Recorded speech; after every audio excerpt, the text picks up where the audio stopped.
Class 12 का chemistry chapter number 2 solution के objective questions को। आइए इस ऑब्जेक्टिव क्वेश्चंस को हम लोग करने का प्रयास करते हैं। देखिए ये सारा जो ऑब्जेक्टिव प्रश्न होगा आपका वो सारे इंपॉर्टेंट होंगे एग्जाम के लिए। आइए एक एक करके सारे ऑब्जेक्टिव की तरफ हम लोग चलते हैं। देखिए फर्स्ट क्वेश्चन है molarity is expressed as. Molarity को एक्सप्रेस्ड किया जाता है। मोलारिटी को हिंदी में क्या कहते हैं? मोलरता कहते हैं। तो मोलरता को व्यक्त किया जाता है। देखिए मोलारिटी हम लोग पढ़े थे, तो मोलारिटी का जो फॉर्मूला होता है वो होता है number of moles of solute, number of moles of solid divided by volume of solution in litre. ये देखिए ये फॉर्मूला आप लोग पढ़े होंगे। मोलारिटी का फॉर्मूला होता है number of moles of solid upon volume of solution in litre. अब इसकी यूनिट बताइए क्या होगा। देखिए तो इसका यूनिट होता है नंबर ऑफ मोल्स का मोल और वॉल्यूम का क्या होता है लीटर। तो हम मोलारिटी को किस में रिप्रेजेंट कर सकते हैं? बोलिए मोल पर लीटर में। तो मोलारिटी को एक्सप्रेस्ड किया जा सकता है मोल पर लीटर में। तो सही आंसर क्या हो जाएगा आपका? मोल पर लीटर हो जाएगा। चलिए नेक्स्ट क्वेश्चन की तरफ बढ़ते हैं। देखिए अगला जो प्रश्न है वो है molality is expressed as. Molality को कैसे एक्सप्रेस करते हैं? देखिए तो मोलालिटी का फॉर्मूला होता है, इसको स्मॉल m से रिप्रेजेंट करते हैं मोलालिटी को, और इसका फॉर्मूला होता है number of moles of solid. Solid को देखिए जब भी सॉल्यूशन पढ़िएगा ना तो सॉलिड को a से और सॉल्वेंट को b से रिप्रेजेंट करते हैं। तो इसकी फॉर्मूला होता है number of moles of solid upon weight of solvent in KG. देखिए सॉल्वेंट इन केजी। अब इसका यूनिट निकालिए तो मोल का यूनिट होता है नंबर ऑफ मोल्स का मोल, और वेट का आप जानते हैं केजी होता है। तो मोलालिटी को किस में रिप्रेजेंट कीजिएगा? मोल पर केजी में। तो देखिए मोलालिटी का जो यूनिट होता है वो मोल पर केजी, यानी इसको मोल पर केजी में रिप्रेजेंट कर सकते हैं। चलिए तीसरे प्रश्न की तरफ हम लोग चलते हैं। देखिए नेक्स्ट जो प्रश्न आपका है कहता है if 18 gram of glucose is present in 1000 gram of solvent the solution is said to be. अब समझिए क्या दिया हुआ आपका? 18 gram glucose is present 1000 gram of solvent the solution is said to be. तो देखिए यहाँ पर आपका दिया हुआ है ग्लूकोज का सॉल्यूशन है, ग्लूकोज प्रेजेंट है किसी सॉल्यूशन में, तो ये क्या हो जाएगा आपका? सॉल्यूट है। और ये क्या दिया हुआ है? सॉल्वेंट का मास दिया हुआ है। तो आपको पता है कि जब सॉल्यूट और सॉल्वेंट का मास दिया हुआ है तो मोलालिटी निकलेगा।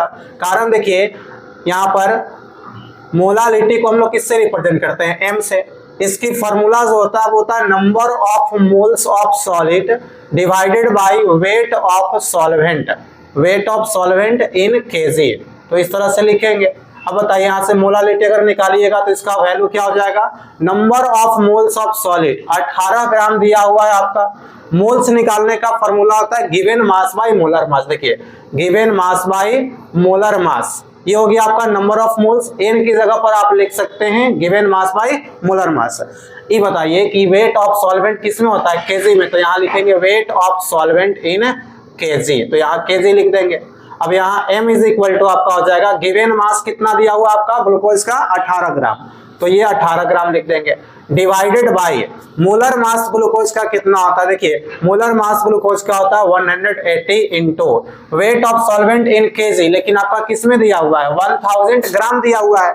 तो यहाँ पर आप ग्राम लिखिए, लेकिन जब ग्राम में लिखे हैं तो 1000 से मल्टीप्लाई भी करना होता है। वैसे भी सुनिए ना 1000 ग्राम है तो 1 केजी होगा, तो 1 लिख सके। वैसे भी कट जाएगा तो कितना आएगा? 1 आएगा। अब देखिए 18 बट्टा कितना गया? 18 बट्टा 180। 18 बट्टा 180 इसको सोल्व कीजिएगा तो क्या आएगा? 0.1 आएगा, 0.1। और मोलालिटी का जो यूनिट होता है उसको हम मोल पर केजी या मोलल कह देते हैं। तो आप ही बताइए कितना हो जाएगा? 0.1 मोलल हो जाएगा। तो देखिए इसका सॉल्यूशन दिया हुआ है, इसमें आप देख सकते हैं, और सॉल्यूशन आपका करके कितना आता है? 0.1 मोलल आता है। तो जो आपका क्वेश्चन है उसका सही आंसर क्या हो जाएगा? 0.1 मोलल हो जाएगा। चलिए अगले प्रश्न की तरफ बढ़ते हैं, क्वेश्चन नंबर 4 की तरफ। देखिए क्वेश्चन नंबर 4 क्या कहता है आपका? The colligative properties of dilute solution depends upon. देखिए कॉलिगेटिव प्रॉपर्टी पढ़े होंगे कि कॉलिगेटिव प्रॉपर्टी एक ऐसा प्रॉपर्टी होता है जो सॉलिड की नंबर ऑफ पार्टिकल्स पर डिपेंड करता है, नेचर ऑफ पार्टिकल्स पर डिपेंड नहीं करता है। देखिए the properties of solution which depends upon the number of solid particles but do not depends upon the nature of solid particles are called colligative property। किसी solution का ऐसा property जो solid की नंबर ऑफ पार्टिकल्स पर depend करता है, न कि उसकी नेचर पर डिपेंड करता है। तो यहां पर देखिए क्वेश्चन आपसे पूछा है the colligative properties of a dilute solution depends upon, किसी सॉल्यूशन की जो कॉलिगेटिव प्रॉपर्टीज है वो डिपेंड करता है number of particles of solid पर, number of particles of solids पर डिपेंड करेगा। तो इसका सही आंसर क्या हो जाएगा आपका बी हो जाएगा। चलिए नेक्स्ट प्रश्न की तरफ चलते हैं, क्वेश्चन नंबर 5 की तरफ। ऑस्मोटिक प्रेशर से क्वेश्चन है, देखिए the osmotic pressure of a solution is expressed by the relation. कहता है कि जो ऑस्मोटिक प्रेशर आपका है वो एक्सप्रेस्ड किया जाता है किस रिलेशन से। देखिए ऑस्मोटिक प्रेशर को हम लोग दिखाते हैं पाई से। ऑस्मोटिक प्रेशर को किससे रिप्रेजेंट करते हैं, पाई से। और जो पाई का फॉर्मूला होता है वो होता है pi is equal to C into R into T. तो pi is equal to C R T एक फॉर्मूला, सॉरी यहाँ देखिए pi is equal to C R T होता है। एक और फॉर्मूला आप पढ़े होंगे यहाँ पर ऐसे पाई इंटू भी is equal to R into T, ऐसे लिख देते हैं N into R into T. Pi भी is equal to N R T पढ़े होंगे, या पाई यहाँ ऐसे पढ़े होंगे पी भी is equal to N R T, ये भी फॉर्मूला पढ़े होंगे। देखिए पी भी is equal to N R T या पाई भी is equal to N R T. अब यही जो ऑस्मोटिक प्रेशर होगा उसकी जगह पर पी की जगह पर क्या लिख देते हैं, पाई लिख देते हैं। अब यहाँ पर पाई इज इक्वल टू क्या हो जाएगा, एन अपॉन भी लिख सकते हैं इसको, आर इंटू टी हो जाएगा। और एन अपॉन भी को मोलारिटी या कॉन्सेंट्रेशन सी कहते हैं। तो यहाँ देखिए पाई इज इक्वल टू क्या हो जाएगा, सी इंटू आर इंटू टी लिख सकते हैं। तो ऑस्मोटिक प्रेशर को ऐसे रिप्रेजेंट करते हैं pi is equal to C R T से। अब देखिए रिलेशन आपको खोजना है तो कैसे रिप्रेजेंट क्या करेंगे, pi is equal to C R T, ये आपका फॉर्मूला होता है।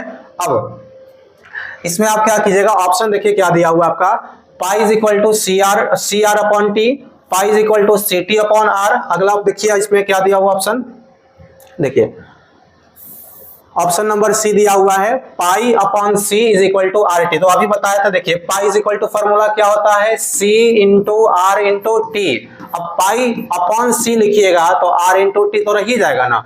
तो देखिए ये रिलेशन आपका यहाँ पर दिया हुआ है ऑप्शन नंबर सी में। तो सही आंसर क्या हो जाएगा, pi upon C is equal to R T हो जाएगा। चलिए अगले प्रश्न की तरफ बढ़ते हैं। अगला प्रश्न आपका है Which of the following is a colligative property? कौन सा colligative property होता है। तो colligative property आप पढ़े होंगे, relative lowering of vapor pressure, elevation in boiling point, depression in freezing point और ऑस्मोटिक प्रेशर। ये चार आपके होते हैं कॉलिगेटिव प्रॉपर्टी। देखिए ऑस्मोटिक प्रेशर कॉलिगेटिव प्रॉपर्टीज होता है, बॉइलिंग पॉइंट नहीं है, एलिवेशन इन बॉइलिंग पॉइंट को कॉलिगेटिव प्रॉपर्टी कहते हैं। डिप्रेशन इन फ्रीजिंग पॉइंट को कहते हैं यहाँ पर, देखिए डिप्रेशन इन फ्रीजिंग पॉइंट, और यहाँ क्या आपका फ्रीजिंग पॉइंट है, यहाँ क्या है vapour pressure, relative lowering of vapour pressure होता है ना colligative property. Depression in freezing point होता है, यहाँ तो सिर्फ वेपर प्रेशर और फ्रीजिंग पॉइंट दिया हुआ है, बॉइलिंग पॉइंट, ये तीनों आपका नहीं है।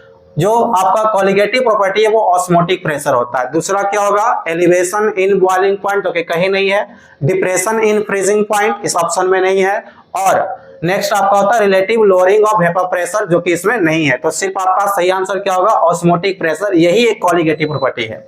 देखिए relative lowering of vapour pressure, elevation in boiling point, depression in freezing point और ऑस्मोटिक प्रेशर, इन सबको ही हम क्या कहते हैं, कॉलिगेटिव प्रॉपर्टी कहा जाता है। चलिए अगले प्रश्न की तरफ बढ़ते हैं, प्रश्न नंबर 7 की तरफ। यहाँ देखिए अगला जो प्रश्न आपका है, the want of factor of calcium nitrate CaNO3 का वांट ऑफ फैक्टर क्या होता है, CaNO3 का होल ट्वाइस, इसका वांट ऑफ फैक्टर क्या है। तो देखिए वांट ऑफ फैक्टर के लिए जो सॉल्ट गिवन होता है उस सॉल्ट को आप तोड़िए और जितने टोटल नंबर ऑफ आयंस मिलता है उसको हम लोग कहते हैं वांट ऑफ फैक्टर। तो पहले इसको तोड़िए तो आप, तो देखिए यहाँ से टूटेगा Ca, एक आयंस आपको मिलेगा कैल्शियम, दूसरा क्या मिल जाएगा NO3, तो इस तरह से आप तोड़ेंगे। अब तोड़ने का तरीका कुछ नहीं है, देखिए इसका पैर का जूता इसके माथा पर रख दीजिए और इसके यहाँ कुछ नहीं है तो इसके पैर का जूता इसके माथा पर रख दीजिए। और आपको पता है पहले वाले पे प्लस रखिए, दूसरे वाले पे माइनस रखिए। अब एक बात बताइए, इसको बैलेंस कीजिए, कैल्शियम की संख्या कितना है 1, तो कैल्शियम की संख्या 1 हो जाएगा। नाइट्रेट कितना है 2, तो यहाँ पर 2 लगाइए। अब देखिए टोटल नंबर ऑफ आयंस कितना है, तो एक कैल्शियम का आयन है और 2 आपका नाइट्रेट का आयन है, तो टोटल नंबर ऑफ आयंस कितना हो जाएगा 3, इसलिए वांट ऑफ फैक्टर इसका कितना होगा आपका 3 हो जाएगा। चलिए अगले प्रश्न की तरफ पढ़ते हैं। प्रश्न नंबर 8 क्या कहता है, which is not affected by temperature, इनमें से कौन टेम्परेचर से अफेक्टेड नहीं होता है। तो देखिए आप पढ़े हैं, आप पढ़े होंगे नॉर्मेलिटी, मोलालिटी, मोलारिटी और फॉर्मेलिटी। ये जो मोलालिटी होता है, मोलालिटी ये आपका डिपेंड नहीं करता है टेम्परेचर पर। मोलालिटी टेम्परेचर पर डिपेंड इसलिए नहीं करता है क्योंकि देखिए इन तीनों के फार्मूला में आपका आता है 1/वॉल्यूम, सब में रहेगा, नीचे जो है वॉल्यूम सब में रहेगा फार्मूला में। सिर्फ मोलालिटी के फार्मूला में होता है यहाँ पर आपका number of moles of solid upon weight of solvent. Molality के फार्मूला में कहीं वॉल्यूम नहीं होता है और वॉल्यूम डिपेंड करता है टेम्परेचर पर। टेम्परेचर बढ़ाइएगा तो वॉल्यूम क्या करेगा, बढ़ेगा। लेकिन मोलालिटी के फार्मूला में कहीं वॉल्यूम नहीं आता है, इसलिए टेम्परेचर से अफेक्टेड नहीं होता है। तो मोलालिटी आपका जो है वो टेम्परेचर से अफेक्टेड नहीं होता है। चलिए अगले प्रश्न की तरफ हम लोग चढ़ते हैं। देखिए क्वेश्चन नंबर 9 जो आपका है ये न्यूमेरिकल टाइप का क्वेश्चन है। देखिए इसमें कहता है 234.2 gram of sugar syrup contains 34.2 gram of sugar. What is the molal concentration of the solution. Molal concentration जो आपसे पूछा है यहाँ पर देखिए, मोलल कंसंट्रेशन का अर्थ होता है मोलालिटी। तो आपसे मोलालिटी पूछ रहा है। मोलालिटी का फॉर्मूला आप जानते हैं, number of moles of solid by weight of solvent in gram अगर लिखते हैं तो 1000 से क्या करना पड़ेगा, आपको मल्टीप्लाई करना पड़ेगा। ये मोलालिटी पूछा है तो मोलालिटी का फॉर्मूला क्या होता है, moles of solid upon weight of solvent in gram. और अगर ग्राम में लिखते हैं तो 1000 से क्या करना पड़ेगा, आपको मल्टीप्लाई करना पड़ेगा। अब इस क्वेश्चन के लिए आपको चाहिए moles of solid. Moles of solid को निकालने के लिए आपको सॉलिड पता होना चाहिए कौन सा सॉलिड है, ठीक है, और उसका फिर गिवन मास और मोलर मास। देखिए यहाँ पर क्या दिया हुआ है, 234.2 ग्राम ऑफ शुगर सिरप। एक शुगर का सिरप है जो कि कंटेन करता है 34.2 ग्राम ऑफ शुगर। तो ये शुगर कितना रखता है, उसमें 34.2 ग्राम ऑफ शुगर है। इसका मतलब कि सॉल्यूट क्या है आपका, सॉल्यूट आपका है शुगर, और इस शुगर का मास कितना दिया हुआ है, 34.2 दिया हुआ है। अर्थात आप लिख सकते हैं वेट ऑफ सॉल्यूट कितना हो जाएगा, 34.2 ग्राम। और अगर सॉल्यूट का वेट है तो आप इसका मॉलिक्यूलर वेट भी निकालेंगे।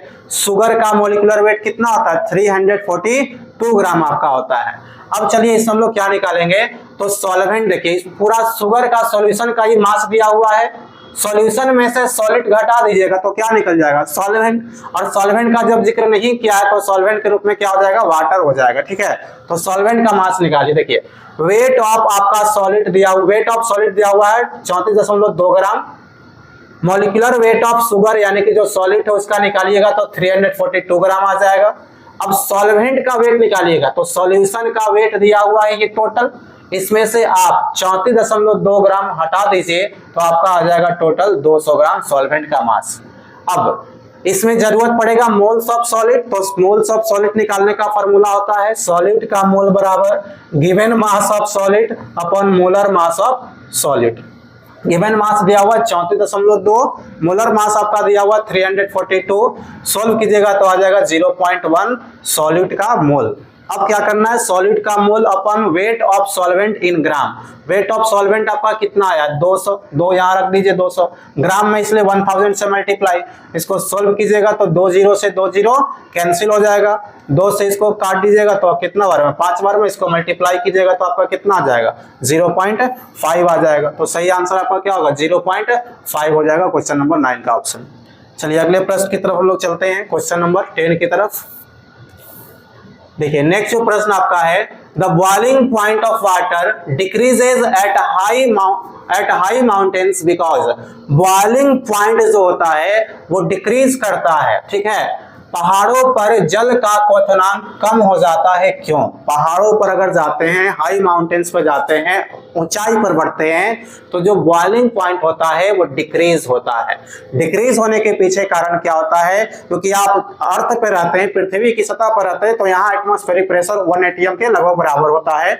जब आप धीरे धीरे ऊपर उठते हैं तो एटमॉस्फेरिक प्रेशर क्या होता है, घटता है। और जब प्रेशर कमता है तो बॉइलिंग पॉइंट क्या होता है, बॉइलिंग पॉइंट, जब प्रेशर आपका घटेगा, ठीक है, प्रेशर आपका क्या होगा, घटेगा, तो बॉइलिंग पॉइंट भी क्या हो जाएगा, घटेगा। तो एटमॉस्फेरिक प्रेशर लो होने के कारण, ऊपर ऊंचाई पर एटमॉस्फेरिक प्रेशर क्या होता है, लो, जिसके कारण बॉइलिंग पॉइंट जो होता है वाटर का वो डिक्रीज करने लगता है।